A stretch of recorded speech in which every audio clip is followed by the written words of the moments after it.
Hello everyone, हाजिर हूँ लेकर एक और न्यू इंटरेस्टिंग सी सीरीज। वैसे अगर आपको काफी सारे फाइटिंग सीन्स के साथ कॉमेडी पसंद है तो ये सीरीज आपके लिए है। इसकी स्टोरी लाइन मैं आपको नहीं बताऊंगी, बल्कि आप इसके फर्स्ट एपिसोड को देखकर खुद पता लगाइए क्या इसकी स्टोरी इंटरेस्टिंग है या नहीं। तो चलिए फिर जल्दी से कहानी को शुरू करते हैं।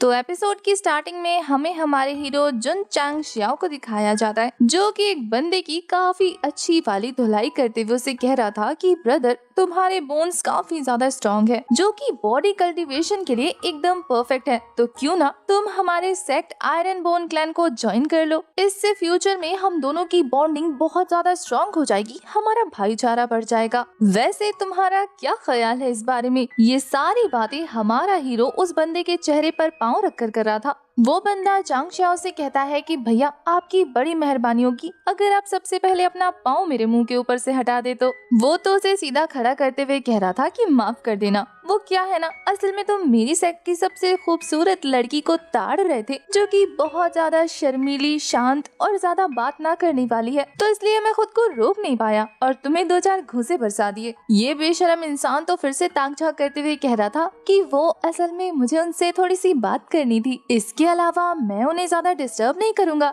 ये बोलते हुए वो अपने मुंह से लाल टपका रहा था। चांग शियाओ तो उसके सामने आते हुए कह रहा था कि ब्रदर, फिर तो मैं तुम्हें बता दूं कि तुम्हारी ये इच्छा कभी पूरी नहीं हो सकती, क्योंकि अगर तुमने सेक्ट को ज्वाइन नहीं किया तो बात तो करना दूर की बात है, तुम्हारे तो उसे देखने पर भी जुर्म घोषित कर दिया जाएगा। अब तुम मुझे सीधा सीधा ये बताओ कि क्या तुम मेरे आयरन बोन क्लैन को ज्वाइन करोगे, हाँ या ना? वो तो फिर से उस लड़की को ताड़ते हुए कह रहा था कि मैं तुम्हारे क्लैन को कैसे ज्वाइन कर सकता हूँ, मैं तो पहले से ही किसी क्लैन में शामिल हूँ ना, मैं तो ऑलरेडी लिंगवान सेक्ट का एक डिसाइपल हूँ। ये सुनकर जुन चैंग कह रहा था कि अच्छा, तो इसका मतलब ये है कि तुम्हारा हमारे क्लैन से फ्यूचर में कोई लेना देना नहीं होने वाला। ये बोलने के बाद वो वहाँ खड़ी हुई इस लड़की से कहता है कि क्या इस बंदे ने तुम्हें परेशान करने की कोशिश की? और ये वो उस बंदे की गर्दन को मरोड़ते हुए पूछ रहा था। वो लड़की कहती है कि सेक्ट मास्टर, इस बदतमीज इंसान ने मेरे पाँव को छूने की कोशिश की। ये सुनने के बाद तो जुन चैंग की सारी पर्सनैलिटी चेंज होकर काफी ज्यादा डेविलिश हो जाती है। वो बंदा उसकी पर्सनैलिटी देखकर डरने लगा था। वो कहता है कि ब्रो, ये लड़की झूठ बोल रही है, मैंने ऐसा कुछ नहीं किया।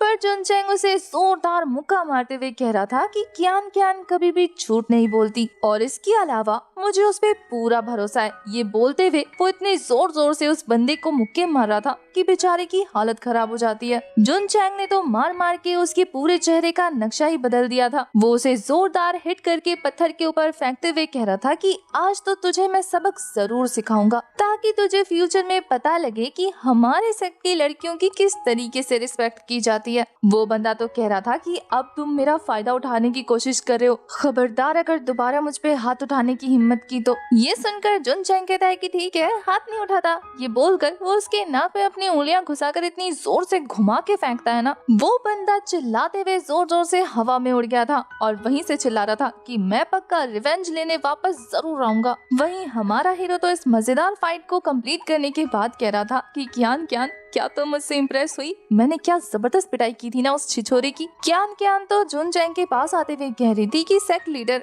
आखिर आप उसके चेहरे पर ही क्यों मारे जा रहे थे? वही बेचारा जुन चांग सर पकड़कर परेशान होते हुए कह रहा था कि डिसाइपल्स को एक्सेप्ट करना इतना ज्यादा मुश्किल क्यों होता है? वैसे खैर छोड़ो, रास्ते में हमें कोई और डिसाइपल तो मिल ही जाएगा। ये बोलने के बाद वो क्यान क्यान से कहता है कि अब हमें चलना चाहिए, हम लेट हो रहे हैं 100 सेक्ट कॉन्फ्रेंस के लिए। पर जैसे ही वो अपने आसपास देखता है, उसे पता लगता है कि क्यान तो पहले ही आगे निकल चुकी है। तो ये देखकर वो भी उसके पीछे पीछे चलने लगता है। तभी उसके कंधे पर एक कैट अपीयर हो गई थी। मास्टर, मुझे लगता है कि हमारा सेक्ट यूनियन कॉन्टिनेंट का सबसे बेस्ट सेक्ट बन जाएगा फ्यूचर में। आपको ज्यादा टेंशन लेने की जरूरत नहीं है, क्योंकि मैं हूं ना आपकी हेल्प करने के लिए। जुन चैंग उसकी बातों से नाराज होते हुए उसका मुंह बंद कराकर उसे दूर फेंक चुका था। इसी के साथ कहानी रिवर्स में जाती है और हमें पता लगता है कि आखिर यहाँ चल क्या रहा है। जुन चैंग खुद को इंट्रोड्यूस कराते हुए कहता है कि मैं नॉर्मल वर्ल्ड का जुन चैंग शियाओ हूँ, जो कि एक टेक कंपनी में गया था और वहाँ उसने स्पेस टाइम एक्सप्लोरेशन एक्सपेरिमेंट में पार्टिसिपेट किया था। उस एक्सपेरिमेंट में पार्टिसिपेट करने की वजह से जुन चैंग स्पेस टाइम टनल के थ्रू इस स्पिरिचुअल वर्ल्ड में आ गया इस वर्ल्ड में उसकी एंट्री काफी आइकॉनिक स्टाइल से होती है, वो भी आसमान से नीचे गिरते हुए। नीचे गिरने के बाद उसके ऊपर एक और बड़ा सा बोर्ड आकर गिरता है। वो तो काफी ज्यादा हैरान था कि आखिर वो कौन सी जगह पर पहुंच गया और ये जगह जानी पहचानी क्यों नहीं लग रही। तभी अचानक से उसकी नजर उस बोर्ड पे पड़ती है, जिस पर लिखे हुए सेंटेंस को पढ़ने पर उसे पता लगता है कि ये तो एक आयरन बोन क्लैन है। इस बोर्ड को रीड करते ही वो बोर्ड एक्टिवेट हो जाता है। उस बोर्ड में से एक अजीब सी एनर्जी रिलीज होती है और तभी अचानक से उसके सामने एक बोलती हुई बिल्ली हाजिर हो गई थी। उस बिल्ली को देखने के बाद तो जुन चैंग फाइटिंग मोड में आ जाता है। तभी वो कैट रोबोटिक साउंड में कहती है कि वो सबसे स्ट्रॉन्गेस्ट सेक्ट की सिस्टम लॉन्च हो चुकी है। बोलती हुई कैट को देखने के बाद जुन चैंग काफी ज्यादा हैरान था, इसलिए वो उसके बबल पर जोर जोर से मुक्का मार के देखता है कि आखिर ये किस चीज का बना है। उसे पता लगता है कि ये तो बस नॉर्मल सा बबल है, तो वो उसे फोड़कर उस कैट को बाहर निकाल लेता है। वो उस कैट से पूछता है कि आखिर तुम कौन हो और तुम बात कैसे कर पा रही हो। वो कैट उसे बताती है कि मास्टर, मैं आपके स्पेस टाइम एक्सप्लोरेशन एक्सपेरिमेंट की सिस्टम हूँ, जो कि इस गेम में आपकी हेल्प करने के लिए आपको प्रोवाइड की गई है। मैं आपको सारे के सारे रिसोर्सेज और सारी की सारी टेक्नोलॉजी प्रोवाइड करने वाली हूँ। वैसे मेरा नाम नहीं है मास्टर, आप चाहे तो मुझे एक प्यारा सा नाम दे सकते हैं। जुन चैंग तो उसे आगे पीछे से चेक करते हुए कह रहा था कि तुम कोई स्टफ टॉय हो या सचमुच के एनिमल हो। ये सुनकर तो वो कैट कहती है कि मास्टर, क्या आप मेरी बेइज्जती करने की कोशिश कर रहे हैं? पर फिर भी मैं आपके खिलाफ कुछ नहीं कर सकती क्योंकि मैंने आपकी वॉइस को रिकॉर्ड ही नहीं किया। जुन चैंग उसकी बातों से समझ जाता है कि ये सिस्टम स्मार्ट तो है। फिर वो उसे सीधा करते हुए उसके गले में लगे हुए बेल को देखकर कह रहा था कि एक कैट, वो भी बेल वाली, इसे क्या कहते हैं कार्टून्स में? याद आया, डोरेमोन। वैसे आप में से कौन कौन डोरेमोन अभी भी देखता है? यहाँ जुन चैंग थोड़ा सा सोचने के बाद कहता है कि पर ये तो फीमेल कैट है, तो इसे डोरेमोन की जगह हम डोरा बुलाएंगे। वो कहता है कि आज से तुम्हारे मास्टर ने तुम्हारा नाम टिंग डैंग डोरा रखा है। डोरा सिस्टम में अपने नाम को अपडेट कर लेती है। वहीं हमारे ह्यूमन वर्ल्ड के इस हीरो को लगता है कि ये हर हीरो की तरह एक ऐसे वर्ल्ड में आ गया है जहाँ पे उसे इस वर्ल्ड को बचाना होगा। वो डोरा से कहता है कि अब जल्दी से जल्दी मेरे साथ मिलकर मेरी इस जर्नी को स्टार्ट करो। मैं अपने इस एडवेंचर से भरी हुई लाइफ को एंजॉय करने के लिए बहुत ज्यादा एक्साइटेड हूँ। डोंट वरी डोरा, तुम्हारा मास्टर यहाँ आ गया है। अब वो सारे दुश्मनों की छुट्टी करते हुए इस वर्ल्ड को बचा लेगा और यहाँ का सबसे पावरफुल और महान कल्टीवेटर बन के दिखाएगा। उसकी ये सारी बातें सुनने के बाद डोरा कहती है कि मास्टर, ये तो मुझे बताना है ना कि आपको कौन सा टास्क देना है। हमारा हीरो तो काफी ज्यादा कंफ्यूज हो जाता है, ये सोचते हुए कि क्या हमें इस दुनिया को नहीं बचाना। डोरा उसे बताती है कि मास्टर, आपके पास 100 सालों का वक्त है। आपको जिंगयून कॉन्टिनेंट में आयरन बोन क्लैन को टॉप क्लैन बनाना होगा और इसके लिए आपको 1 लाख डिसाइबल्स को इसमें एडमिट करना है। वो भी लॉयल होने चाहिए और पावरफुल होने चाहिए। आज से आप इस सेक्ट के लीडर हैं, जो कि उन डिसाइबल्स को कंट्रोल करोगे और उनके साथ मिलकर इस सेक्ट को नंबर 1 सेक्ट बनाओगे। ये बोलते हुए डोरा उसके सर के ऊपर चढ़ जाती है और कहती है कि जैसे ही आपका टास्क कंप्लीट होगा वैसे ही होस्ट यहाँ से डिसअपियर हो जाएगा। डोरा को इतना कैजुअली उसे इतनी बड़ी बात बताता देखकर वो काफी ज्यादा हैरान होते हुए कह रहा था कि क्या ये तुम्हारा टास्क है? डोरा के हाँ बोलने पर वो कहता है कि आखिर इतना इम्पॉसिबल टास्क तुम मुझे कैसे दे सकती हो? ये टूटा फूटा खंडर जिसे मुझे एक सेक्ट बनाना है और इसके अलावा मुझे इसमें 1 लाख डिसाइबल्स एडमिट करने हैं, वो भी 100 सालों के अंदर। पागल हो गई हो क्या? तुम श्योर तो हो ना कि तुम मेरे साथ कोई मजाक नहीं कर रही हो? पर डोरा तो उसे छेड़ते हुए कह रही थी कि मास्टर, आपने इस टास्क को रिपीट करके इसे सक्सेसफुली एक्सेप्ट कर लिया है। अब इसका मतलब ये है कि सिस्टम आपके साथ बाइंड हो चुकी है। जुन चैंग का तो दिल कर रहा था कि वो इसे जान से मार दे। वो कहता है कि तुमने बिना मुझसे पूछे आखिर इसे मेरे साथ कनेक्ट क्यों किया? पर डोरा तो उसके सवालों को इग्नोर करते हुए कहती है कि मास्टर, अब सक्सेसफुली टास्क को एक्सेप्ट करने की वजह से आपको एक स्पेस रिंग दी जाएगी गिफ्ट के तौर पे। इन सब से परेशान होते हुए जुन चैंग उसे खींचते हुए कह रहा था कि क्या तुम्हें मेरी आवाज सुनाई दे रही है? कौन से स्पेस रिंग की बात कर रही हो और कौन से बाइंडिंग की बात कर रही हो? डोरा तो फिर से उसकी बातों को इग्नोर करते हुए उसके स्पेस रिंग में कन्वर्ट हो जाती है। इस स्पेस रिंग को देखने के बाद तो हमारा जू चैंग कह रहा था कि ये मेरे लिए बनाया गया है, तो फिर plus plus plus plus size में क्यों है? ऐसा लगता है जैसे कि एक साथ 4 लोगों का हाथ इसके अंदर घुस जाएगा। वो बात करते करते अचानक से उसी स्पेस रिंग के अंदर पहुंच गया था, जहां जाने के बाद भी उसकी लैंडिंग ऊपर से नीचे गिरते हुए होती है। उस स्पेस रिंग में पानी होने के बावजूद भी बेचारे को काफी जोर से चोट लग गई थी। जुन चैंग उस जगह को देखते हुए आगे बढ़ रहा था, तभी किसी चीज से टकराकर फिर से जमीन पर गिर जाता है। देखने पर कि किस चीज से टकराया, उसके पाँव के नीचे एक बड़ा सा ईंटा आ गया था। वो तो उस ईंट को देखकर जोर से लात मारता है। तभी वहाँ पर डोरा अपीयर हो जाती है, जिसे देखकर तो उसे हार्ट अटैक आने वाला था। डोरा तो उसका वेलकम करते हुए कह रही थी कि वेलकम मास्टर, आपने सिस्टम स्पेस को ओपन कर दिया। वो तो चिढ़ते हुए कह रहा था कि तुम्हारा नाम डोरा नहीं बल्कि भूत रखना चाहिए था। यहाँ जुनचैंग उस ब्रिक को उठाते हुए कहता है कि सब लोगों को सिस्टम से अलग अलग तरीके के ट्रेजर्स और मैजिक वेपन्स मिलते हैं, और मुझे क्या मिला है, ये छोटा सा ईंट। अब इस ईंट में से क्या जादुई शक्तियाँ बाहर आएंगी? ये बोलने के बाद वो उसे कान लगाकर सुनने लगता है तो उसे हार्ट बीट सुनाई देती है। हमारे हीरो के इमेजिनेशन का घोड़ा फिर से दौड़ने लगता है। वो खुश होते हुए कह रहा था कि कहीं इसके अंदर कोई मास्टर तो नहीं छुपा हुआ जिसके पास अमेजिंग स्किल्स, कल्टीवेशन और बहुत सारी पावर्स हैं। इस ब्रिक से बाहर निकलने के बाद वो मुझे अपना डिसाइबल बनाकर मुझे अपनी सारी पावर इनहेरिट करा देगा, और फिर मैं उस बहुत सारी पावर के साथ एक पावरफुल लीडर बनते हुए एक पावरफुल सेक्ट क्रिएट करूंगा। इसके बाद मुझे कोई भी नहीं रोक पाएगा और मैं अपने रास्ते में आने वाले इविल मॉन्स्टर्स को जान से मारता जाऊंगा, और फिर इस तरीके से इस वर्ल्ड के इतिहास में मेरा नाम हमेशा हमेशा के लिए यादगार हो जाएगा। मुझे तो पता था कि मैं सबसे ज्यादा पावरफुल और द चूजन वन हूँ। वो तो इस ब्रिक को ये कहते हुए चूमने लगता है कि अगर ये किसी गंदी जगह से भी निकला हुआ होगा ना तो भी मुझे फर्क नहीं पड़ेगा, क्योंकि ये मेरे लिए एक पावरफुल आर्टिफैक्ट है। ये बोलते हुए उसे चूमते हुए एक चीज नोटिस करता है कि उस ब्रिक में एक टाइमर चल रहा है, जो कि उसके काफी ज्यादा खुश होने की वजह से काफी स्पीड पकड़ चुका है। ये देखने के बाद तो वो इस ब्रिक को बॉम्ब समझकर वहीं फेंक देता है। बेचारी डोरा तो उसकी ऐसी हरकतों से तंग आते हुए कह रही थी कि मास्टर आप क्या कर रहे हैं, ये आपका सोल ब्लास्टर है, इसे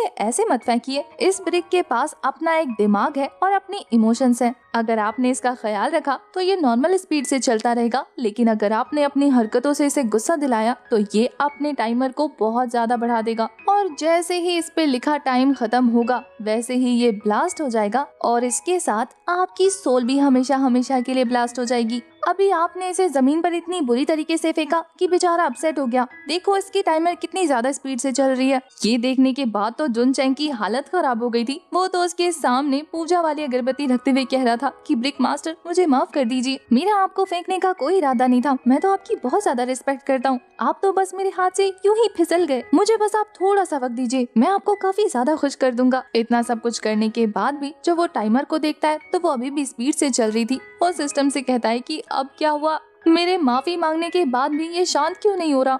अब तो बस मुझे घर जाना है, मुझे इन सारी चक्करों में पड़ना ही नहीं है, पर उससे पहले मैं इस टाइमर को नॉर्मल कर दूं। ये बोलने के बाद वो बहुत ही प्यार से टाइमर के आगे फनी फनी एक्ट कर रहा था। सिस्टम कहती है कि ये तो उसे गुस्सा दिलाने से पहले सोचना चाहिए था ना, अगर ऐसे ही गुस्सा दिलाते रहोगे तो बस बैठकर इंतजार करना कब ये ब्लास्ट होता है और कब तुम्हारा किस्सा खत्म होता है। वो तो फूट फूट के रोते हुए कह रहा था कि बस अब मुझे एक चाकू चाहिए, चाकू ला के दो, मुझे अपना गला काट कर खुद यहाँ से जाना है। डोरा तो कहती है कि मास्टर आपकी इस विश को सिस्टम फुलफिल करने वाली है। तभी उसके सामने एक नाइफ अपीयर हो गया था, जिसे देखकर तो जुनचैंग की हालत खराब हो जाती है कि क्या अब उसे सच में मरना पड़ेगा। पर जैसे ही वो नाइफ अपनी पावर को कम करती है तो पता लगता है कि वो तो फिंगर के साइज की है। उसे देखने के बाद जुनचैंग कह रहा था कि इससे गला कटेगा, इससे तो नाखून भी नहीं कटेगा, तुमने मेरे साथ चीटिंग किया। ऐसा लगता है जैसे कि मैंने तुम्हारे बारे में गलत राय बनाई, तुम एक नंबर की अनपढ़ गवार सिस्टम हो। डोरा तो कहती है कि मास्टर एक जेंटल रिमाइंडर, अगर आपने जल्दी अपने सेक्ट को टॉप पर नहीं पहुंचाया तो आप वैसे भी मर जाएंगे। जुनचैंग सीरियस होते हुए कह रहा था कि बताओ अब मुझे अपने टास्क को कंप्लीट करने के लिए क्या करना होगा। ये सुनने के बाद डोरा सबसे पहले उस स्पेस को काफी ज्यादा इंटरेस्टिंग बना देती है, वहाँ पर एक घर बनाकर। इसके बाद वो खुद भी ह्यूमन फॉर्म में आ गई थी, जहाँ ह्यूमन फॉर्म में आने के बाद वो एक छोटी सी गर्ल के रूप में प्रेजेंट होती है। उसका ये ट्रांसफॉर्मेशन देखने के बाद तो जुनचैंग का मुंह खुला का खुला रह गया था। डोरा बताती है कि मास्टर टास्क को शुरू करने से पहले आपको इस सेक्ट की हिस्ट्री बता देती हूँ। सबसे पहले आयरन बोन सेक्ट को ढूंढने वाला एक वांग नाम का वॉरियर था, जो कि एक दिन क्लिफ से नीचे गिरा और उसके सामने ये सेक्ट अपीयर हो गया। इस टूटे फूटे सेक्ट को जब कोई नहीं जानता था, तब वांग जो कि सबसे ज्यादा पावरफुल मास्टर था, उसने इस सेक्ट को 9th लेवल पर पहुंचाया। जुनचैंग तो ये सारी कहानी पॉपकॉर्न के साथ एंजॉय कर रहा था। डोरा आगे बताती है कि सालों तक इस सेक्ट की रेपुटेशन को बरकरार रखने के बाद एक दिन वो घोड़े के साथ नीचे गिर गए, वो भी एक बड़े से चट्टान के ऊपर से, जिसके बाद उनका नामो निशान भी नहीं मिला। और तब से लेकर अब तक इस सेक्ट की क्या हालत हो गई है वो तो आपके सामने है। ये सुनकर जुनचैंग कहता है कि इसका मतलब ये है कि अब इस बड़े से सेक्ट में मेरे अलावा कोई नहीं है। इसके बाद डोरा उसके सामने काफी सारे नंबर्स अपीयर कर चुकी थी, वो भी सेट के बारे में, जिन्हें देखकर जुन चैंग पूछता है कि आखिर ये क्या है। तो डोरा बताती है ये सेट का वैल्यू नंबर है। जैसे जैसे सेट की वैल्यू इंक्रीज होगी वो वैसे वैसे मेंबर्स को ऐड करता जाएगा, और जैसे जैसे मेंबर्स ऐड होंगे वैसे वैसे हमारे हीरो को काफी सारे ट्रेजर्स मिलेंगे, जिससे वो सेट की वैल्यू और ज्यादा बढ़ा पाएगा। और इसके अलावा वो सेट वैल्यू को और भी काफी सारी चीजों में डायरेक्टली एक्सचेंज कर सकता है, जैसे कि अपनी मार्शल आर्ट को इम्प्रूव करना। जुन चैंग को यही तो चाहिए था। वो काफी ज्यादा खुश होते हुए कह रहा था कि क्या मैं अपनी कल्टीवेशन को इम्प्रूव कर सकता हूँ, और वेपन के बारे में क्या ख्याल है, क्या मुझे वो भी मिलेगा। वैसे भी एक हीरो होने के नाते मेरे पास अपना एक धांसू वेपन तो होना चाहिए। ये सुनने के बाद डोरा उसके पास आते हुए कह रही थी कि उसके लिए तो सबसे पहले आपको इस सेट में एक मेंबर ऐड करना होगा ना, उसके बाद ही आपके लिए वो मॉल ओपन होगा जहाँ से आप मार्शल आर्ट से जुड़ी चीजें बाय कर सकते हैं। ये सुनने के बाद वो डोरा को पानी में फेंकते हुए कह रहा था कि हाँ मैं समझ गया, अब लगता है कि मुझे डिसाइबल्स को रिक्रूट करने में काफी ज्यादा मजा आने वाला है। वो तो खुश होते हुए स्पेस रूफ की टॉप पर चढ़ते हुए कह रहा था कि अब मैं यहाँ का सबसे पावरफुल लीडर बनूंगा और सबसे पावरफुल सेट क्रिएट करूंगा।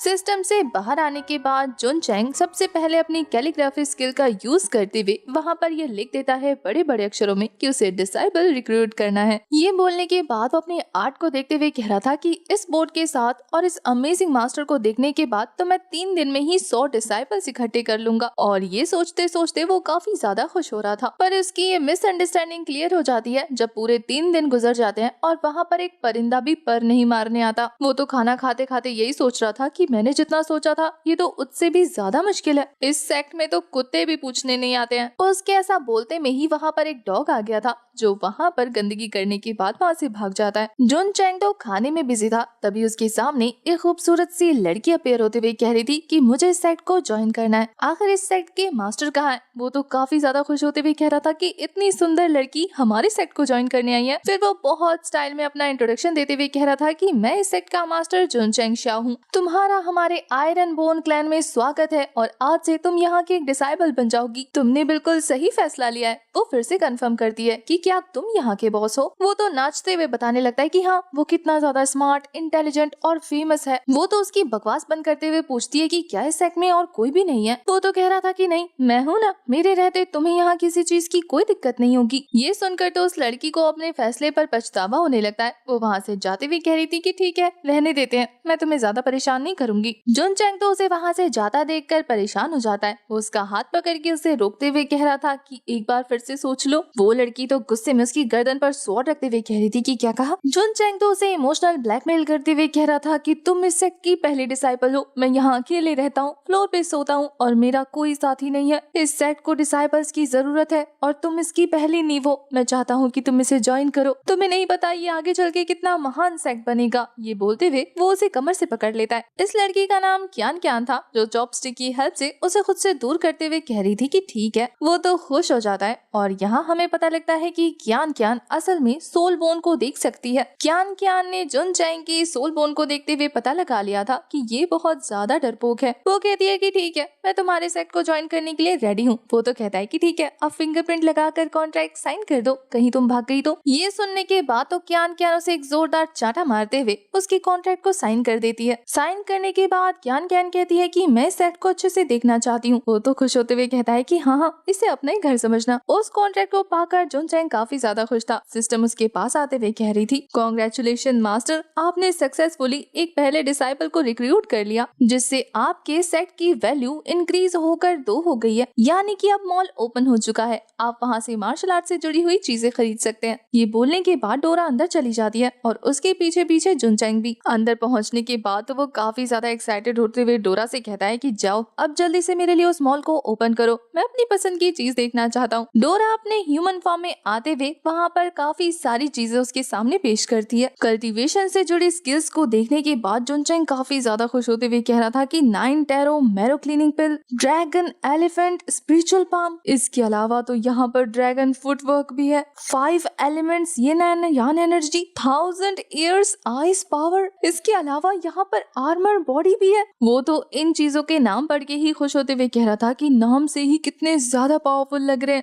लेकिन उसके बाद जब वो उनका रेट देखता है जो कि था 10,000 वैल्यू, तो उसके होश उड़ जाते हैं। वो तो काफी ज्यादा सैड होकर वहाँ से जाते हुए कह रहा था कि भूल जाओ, लगता है मैं इस जन्म में एक महान कल्टीवेटर नहीं बन पाऊंगा। अभी तो मेरा लेवल मुश्किल से 1 हुआ है, मैं 10,000 कब पहुंचूंगा। उसकी ये नौटंकी देखने के बाद डोरा उसके पास आते हुए कह रही थी कि मास्टर, मैंने आपको प्रीमियम वाली चीजें दिखाई हैं, आपकी रेंज की चीजें दिखाना तो भी बाकी है। ये सुनकर तो वो गुस्सा होते हुए कह रहा था कि डोरा, सिस्टम, तुम सिस्टम हो भी, ऐसे छेड़ने की तुम्हारी हिम्मत कैसे हुई? जल्दी से मुझे मेरे मॉल का सामान दिखाओ। वो तो उसके कान पकड़ के मरोड़ने भी लगा था। वो तो चिढ़ते हुए कहती है कि कितना खड़ूस है ये, इससे ज्यादा खड़ूस इंसान तो मैंने आज से पहले कभी नहीं देखा। ये बोलने के बाद वो उसकी रेंज का सारा सामान अपीयर कर देती है। डोरा उसे बताती है कि तुम्हारे पास जो वैल्यू मौजूद है उसका यूज करते हुए तुम इनमें से कोई भी चीज परचेज कर सकते हो। वो तो बिना उस स्पिरिचुअल आइटम्स को देखे ही अपनी वैल्यू को माइनस करते हुए कहता है कि ठीक है, जल्दी से जल्दी मुझे वो सामान दो जो मुझे मिलने वाला है। डोरा कहती है सबसे पहले मास्टर आपकी पहली परचेज पे अनाउंसमेंट तो कर दूं, और फिर वो माइक लेके जोर जोर से अनाउंस करने लगती है कि मास्टर ने फर्स्ट टाइम इस मॉल से कुछ खरीदा है और अब इस सामान को खरीदने की वजह से फिर से उनकी साइट की वैल्यू 0 हो गई है। वो तो उसकी बकवास सुनने के बाद उसे पंच मार के खुद से दूर कर देता है और फिर जैसे ही नई चीजें उसके सामने आती हैं तो वो थी भागने की नई टेक्निक, छुपने की नई टेक्निक। इन सभी भागने बचने की टेक्निक्स देखने के बाद वो कह रहा था कि ये कितने घटिया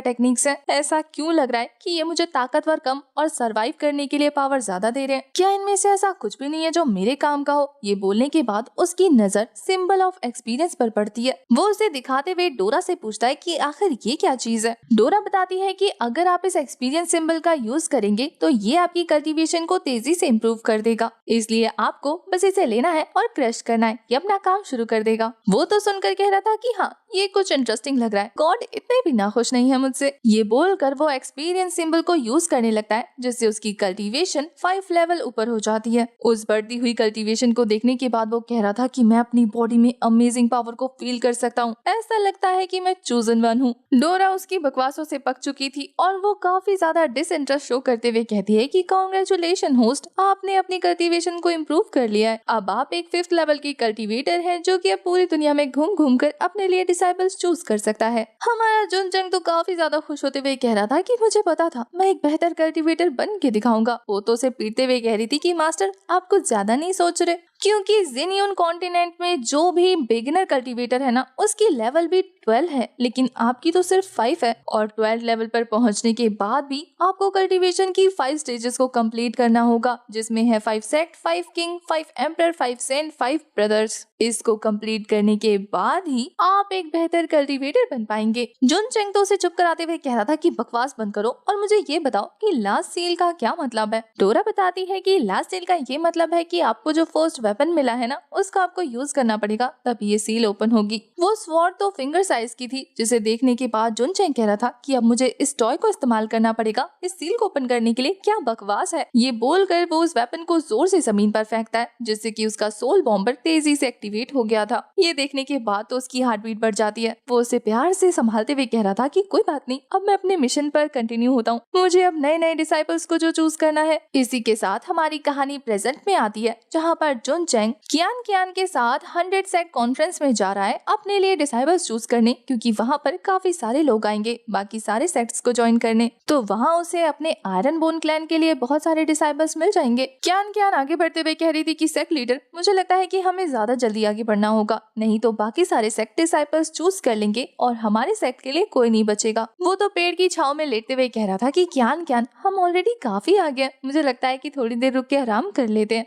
ये बोलकर वो आई मास्क लगाकर सोने वाला था, तभी कियान गुस्से से कहती है कि चले यहाँ से। डर से तो उसका चेहरा देखने वाला था। इसी के साथ वहाँ पर काफी हैंडसम लड़कों की एंट्री हो जाती है, वो भी काफी सेविज स्टाइल में। इन हैंडसम लोगों को देखने के बाद तो ये लोग थोड़ी देर के लिए सोच में पड़ गए थे कि आखिर ये लोग हैं कौन, इंसान की कैटेगरी से आते हैं या फिर जंगलों से भाग कर आए हैं। फिर पता लगता है कि ये तो वही बंदा है जिसकी स्टार्टिंग में हमारे जुनचेंग ने धुलाई की थी। वो अपने सारे साथियों को लेकर उससे रिवेंज लेने वापस आया है। वो अपने साथियों को बताता है कि देखो, यही है वो बंदा जिसने मुझे पीटा था। था। इस बंदे का नाम डॉग ब्रदर था, जो कहता है कि तेरी हिम्मत कैसी हुई, कुछ ज्यादा छोड़ नहीं रहा तू? तुझे पता भी है कि तूने किसको हाथ लगाया है? हमारे भाई लिन को। तुझे पता भी है कि हम कौन से सेक्ट के डिसाइपल्स हैं? जुन चेंग तो उनका नाम सुन के ही काफी कंफ्यूज हो रहा था। ब्रदर डॉग, लिन क्वान। क्यान क्यान उसे बताती है कि ये लोग याओयांग सिटी से बिलोंग करते हैं, जहाँ के सेक्ट लिन क्वान को 9th लेवल का सेक्ट कहा जाता है। जुन चेंग समझते हुए कह रहा था कि अच्छा, तभी इतना उड़ रहे हैं। जिस बंदे की धुलाई हुई थी लिन, वो कहता है कि ब्रदर डॉग,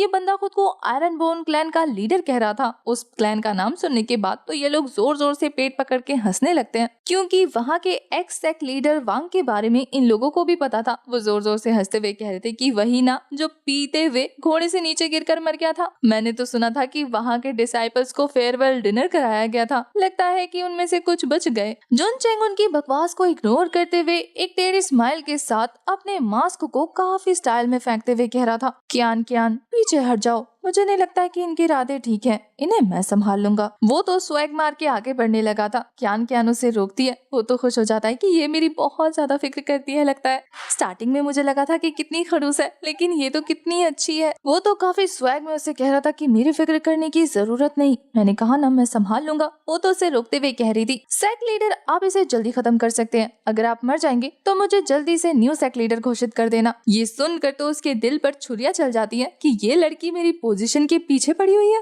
वो तो सोच रहा था कि तुम मेरे सेक्ट की नंबर 1 डिसाइपल इसीलिए बनी ताकि तुम मेरी पोजीशन ले सको। तभी वहाँ पर डोरा पेर होते हुए कह रही थी कि मास्टर, लगता है कि ये आपको कुछ खास पसंद नहीं करती, लेकिन चलिए मैं आपके लिए खास ऑफर लेकर आई हूँ। अगर आप इन चारों लिन क्वान सेक्ट के लोगों को हरा देते हैं तो आपके सेक्ट की वैल्यू इंक्रीज हो जाएगी। क्या आपको ये टास्क मंजूर है या फिर मैं इसे जाने दूं? जुन चेंग काफी स्वैग के साथ उस टास्क को एक्सेप्ट कर लेता है और फिर वो अपनी कल्टीवेशन को रिलीज करने लगा था। उसके कल्टीवेशन लेवल को देखने के बाद ये सभी जोर जोर से हंसने लगते हैं। ये बंदा खुद को सेक्ट लीडर कह रहा है, लेकिन लेवल देखो ना 3 पर है। मैं तो डर गया तुम्हारी पावर देखने के बाद। ये बोलने के बाद तो वो बंदा जुन चेंग के काफी पास पहुंच गया था। वहीं जुन चेंग काफी पावरफुल पंच मार के उस बंदे को ढेर कर देता है। वो तो एक पंच में ही रोबोट बन गया था। इसके बाद दूसरा बंदा आता है जुन चेंग पे काफी पावरफुल अटैक करने के लिए, पर जुन चेंग ने उसके अटैक को काफी इजीली डॉज कर लिया था। जुन चेंग कहता है कि उप्स, अटैक मिस हो गया।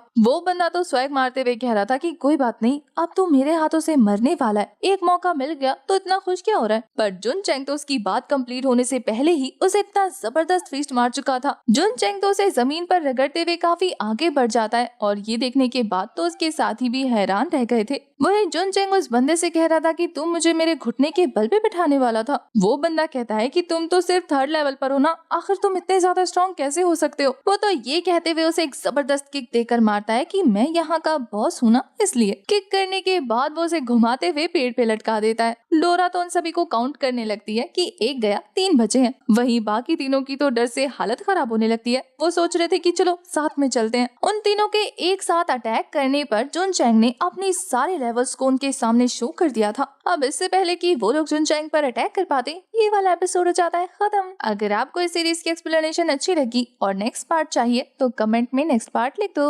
अगर 200 कमेंट्स कंप्लीट हो गए तो एपिसोड आज ही आ जाएगा।